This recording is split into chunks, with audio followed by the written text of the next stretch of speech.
বাংলাদেশের ফুটবল মৌসুম প্রায় শেষের পথে। 2024-25 ফুটবল মৌসুম নিয়ে সৃষ্টি হয়েছে নানামুখী বিতর্ক। খবরের শিরোনাম হচ্ছে খেলোয়াড়দের বাজে আচরণ, মুড়িমুড়কির মতো কার্ড প্রদর্শন করছেন রেফারিরা। চোখে পড়ার মতো বিষয় হচ্ছে এবারের ফেডারেশন কাপ ফুটবলের ফাইনালে রেফারিরা কার্ড প্রদর্শন করেছেন 17টি, একটি লাল কার্ড আর 16টি হলুদ কার্ড। আবাহনী আর বসুন্ধরা কিংসের ম্যাচে ঘটেছে তুলকালাম কাণ্ড। এই ম্যাচে দেখা গেছে বিচিত্র সব ঘটনা।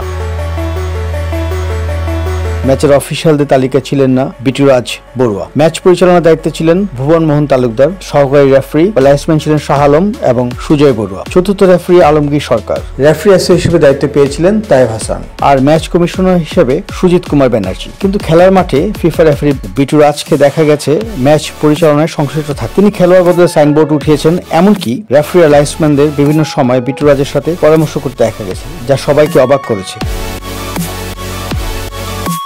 প্রশ্ন হচ্ছে, কোন ম্যাচের জন্য নির্ধারিত অফিসিয়ালদের বাইরে কারো অংশ নেওয়ার সুযোগ আছে কিনা? সুযোগ না থাকলে বিটুরাজ কিভাবে সাবস্টিটিউট সাইন ওঠান?